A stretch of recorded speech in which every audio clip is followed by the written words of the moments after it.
सलीम, सलीम, मेरा बच्चा, मेरा लाल। हिंदुस्तान के अजीम शान मलिका।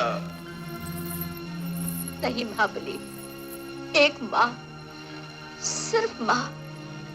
सिनेमा जगत की वो हीरोइन जिसने अपनी जिद के आगे समाज और परंपराओं की परवाह नहीं की, जिसने दुख में टूटने की बजाय उनका मुकाबला किया और तमाम आलोचनाओं के बावजूद खुद को साबित किया, जिसकी पहली ही फिल्म इस कदर फ्लॉप हुई कि उससे एक दौर में सिनेमा जगत ने किनारा कर लिया था। आर्थिक तंगी में जूझते हुए एक के बाद एक गलत फैसले किए और करियर को लगभग खत्म करने की कगार पर पहुंचा दिया।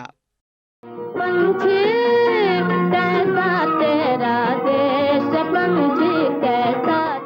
वी शांताराम जैसे मशहूर डायरेक्टर तक का प्रस्ताव सिर्फ फिल्म फ्लॉप होने के डर से मना कर दिया। रास्ते में संकट आएंगे, पग पग पर भय दिखलाएंगे।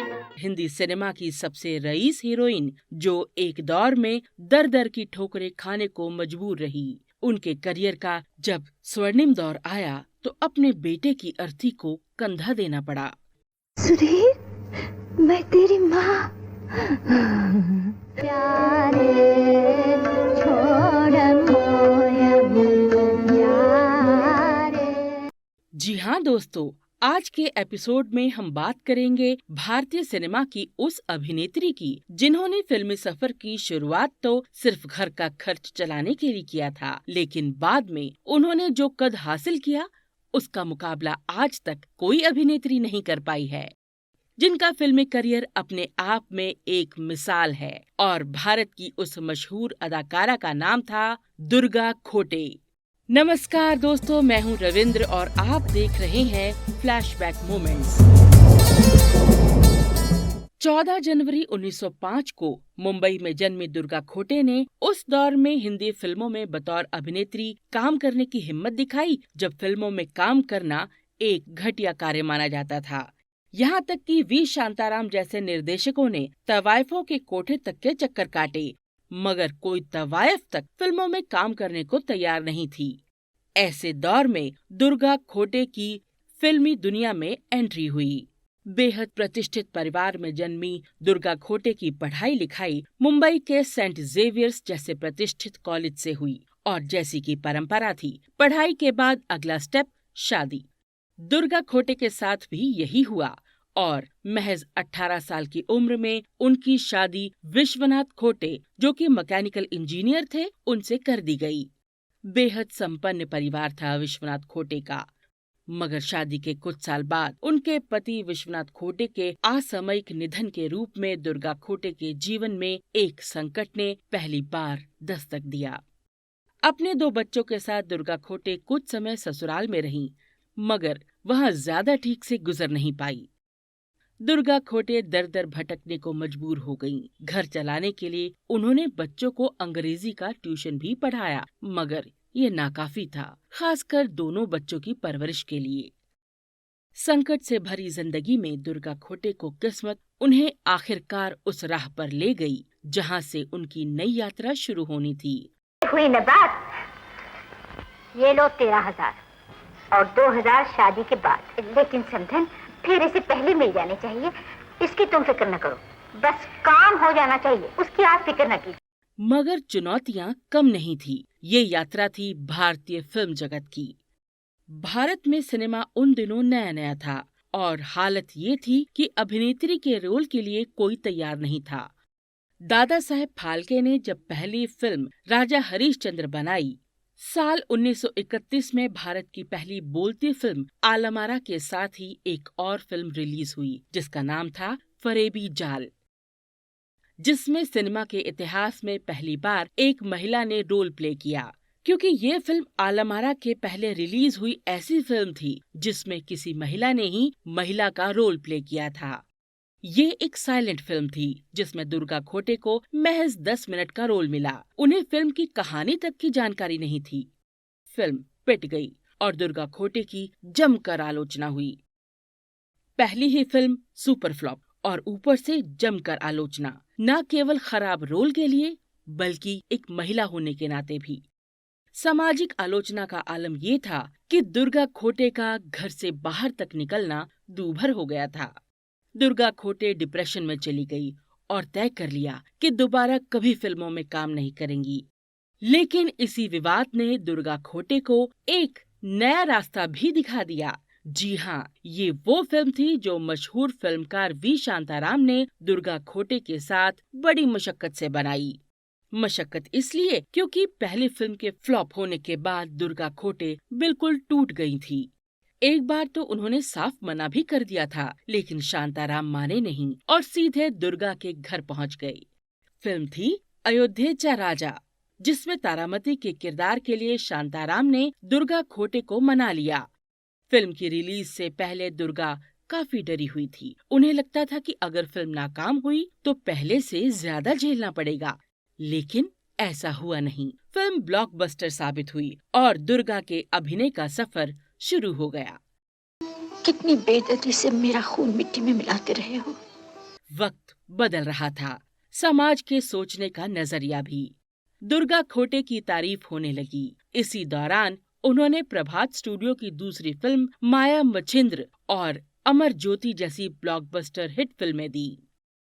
लेकिन ऐसे दौर में जबकि दुर्गा खोटे का करियर परवान चढ़ रहा था, उनके जीवन का दूसरा बड़ा सदमा उनका इंतजार कर रहा था। वक्त था जब फिल्म मुगले आजम की शूटिंग चल रही थी। इसी दौरान उनके बड़े बेटे हिरेन खोटे का एक बीमारी से निधन हो गया। बेटे की मौत से दुर्गा खोटे बिल्कुल टूट सी गई। हालांकि धीरे धीरे दुर्गा ने अपने आप को संभाला और भारतीय सिनेमा की सुपर क्लासिकल फिल्म मुगले आजम की शूटिंग शुरू की और फिर जोधाबाई के किरदार को अमर कर दिया। महाबली का हुक्म तुम्हारा फर्ज है। ये फर्ज तो नहीं, एक शहंशाह के महल में पैदा होने की सजा जरूर है। लेकिन हमारी बख्शी हुई ये अजीमुशान सजा तुझे भुगतनी होगी। हिंदी सिनेमा में मां की भूमिका में पहली बार दुर्गा खोटे ने कैरेक्टर रोल को भी सुपरहिट बना दिया। मुगले आजम के बाद तो मां के रोल के लिए जैसे दुर्गा खोटे सभी फिल्मकारों की पहली पसंद बन गई। उस दौर में नई अभिनेत्रियों का भी आगमन हो चुका था। नूरजहां, सुरैया, मधुबाला जैसी अभिनेत्रियों ने अपनी छाप छोड़नी शुरू कर दी थी। ऐसे दौर में दुर्गा खोटे ने मां के किरदारों में जान डाल दी। विजय भट्ट की फिल्म भरत मिलाप में केकई का किरदार जीवंत बनाया तो चरणों की दासी, मिर्जा गालिब, बॉबी, विदाई जैसी फिल्मों का हिस्सा रहीं। उस दौर में जबकि फिल्म कंपनियां मासिक वेतन पर काम कराती थीं, दुर्गा खोटे ने वेतन नहीं लिया बल्कि बतौर फ्रीलांसर ही काम किया। दुर्गा ने ये भी एक इतिहास बनाया क्योंकि उस दौर में किसी एक फिल्म कंपनी के साथ काम करने के दौरान कोई भी कलाकार दूसरे प्रोडक्शन हाउस की फिल्म में काम नहीं कर सकता था। लेकिन दुर्गा खोटे ने ताउम्र ऐसे एग्रीमेंट एग्रीमेंट में बंधना कबूल नहीं किया। बतौर अभिनेत्री शुरुआत करने वाली दुर्गा खोटे ने फिल्मों में तमाम तरह की भूमिकाएं निभाई। उनकी फिल्मों की समझ काफी मजबूत हो चुकी थी, लिहाजा उन्होंने निर्देशन और निर्माण के क्षेत्र में हाथ आजमाने की ठानी। ये उस दौर की बात है जब बामुश्किल महिलाएं अभिनय तक पहुंच पाई थीं। दुर्गा खोटे ने अपने दूसरे पति राशिद खान के साथ फैक्ट फिल्म्स प्रोडक्शन हाउस की शुरुआत की और कई शॉर्ट फिल्में बनाई। निर्देशक के तौर पर दुर्गा की समझ काफी अच्छी हो चुकी थी। सोचा था उसकी ख्वाहिश पूरी हो जाएगी और लगे हाथों तुम्हारा भी कुछ भला हो जाएगा। हालांकि बाद में उनके प्रोडक्शन हाउस को लेकर उनका खुद के पति के साथ विवाद हो गया और दुर्गा ने अपने पति और प्रोडक्शन हाउस दोनों से दूरी बना ली। दुर्गा खोटे एक मल्टी टैलेंटेड अदाकारा रही। फिल्मों के साथ थिएटर से भी लगातार जुड़ी रहीं, जिसके चलते उन्हें एक बार इप्टा का चेयरमैन भी बनाया गया। दुर्गा की आखिरी फिल्म कर्ज थी। हालांकि सेहत ने साथ नहीं दिया और इसके बाद उन्होंने फिल्मों से हमेशा के लिए दूरी बना ली। भारतीय सिनेमा की पहली फुल टाइम अभिनेत्री, पहली महिला निर्माता और निर्देशक का सेहरा सजा दुर्गा खोटे के सिर पर। यही वजह रही कि उन्हें 1983 में दादा साहेब फाल्के अवार्ड, उससे पहले 1958 में संगीत नाटक अकादमी सम्मान और 1967 में पद्मश्री से नवाजा गया। दुर्गा खोटे के योगदान को देखते हुए जब 2013 में भारतीय सिनेमा का शताब्दी वर्ष मनाया गया तो उनके फोटो के साथ एक डाक टिकट भी जारी किया गया। बेहद जीवट की धनी दुर्गा खोटे हमेशा काम करते करते दुनिया से जाना चाहती थीं। अपनी आत्मकथा में दुर्गा ने लिखा था कि मिशन तो बहुत है लेकिन ताकत नहीं बची। अब मेरी उम्र 85 वर्ष हो गई है, अब कुछ करने की हिम्मत नहीं रही। ख्वाहिशें तो बहुत हैं, दिमाग में कल्पनाएं आती हैं, मगर कुछ कर नहीं सकती, कुछ कर नहीं पाती। Here I am at this age, at this time, trying to remember what happened years and years ago. साल 1991 में दुर्गा ने दुनिया को अलविदा कह दिया, मगर जाते जाते अपने पीछे एक विरासत छोड़ दी। वो विरासत जिसकी जगह अब कोई नहीं ले पाएगा। खुद कल्पना करिए, एक ऐसी अदाकारा जिसने ऐसे दौर में अभिनय की शुरुआत की जिस दौर में किसी संभ्रांत परिवार तो छोड़िए, तवाइफों तक की नजर में फिल्मों में काम करना एक घटिया पेशा माना जाता था। उसके बावजूद हिंदी सिनेमा की पहली अभिनेत्री, पहली महिला निर्माता निर्देशक के तौर पर दुर्गा ने अपनी छाप छोड़ी। तो आज की कहानी में बस इतना ही। अपनी दोस्त और होस्ट रविंद्र को दीजिए इजाजत। आपको ये वीडियो कैसा लगा हमें कमेंट बॉक्स में लिखकर जरूर बताइएगा। और साथ ही अगर आपके पास भी दुर्गा खोटे से रिलेटेड कुछ मजेदार किस्से हों तो हमसे शेयर करना मत भूलिएगा। तो मिलते हैं एक और ऐसे ही दिलचस्प वीडियो में अगली बार। तब तक के लिए नमस्कार, धन्यवाद, शुक्रिया।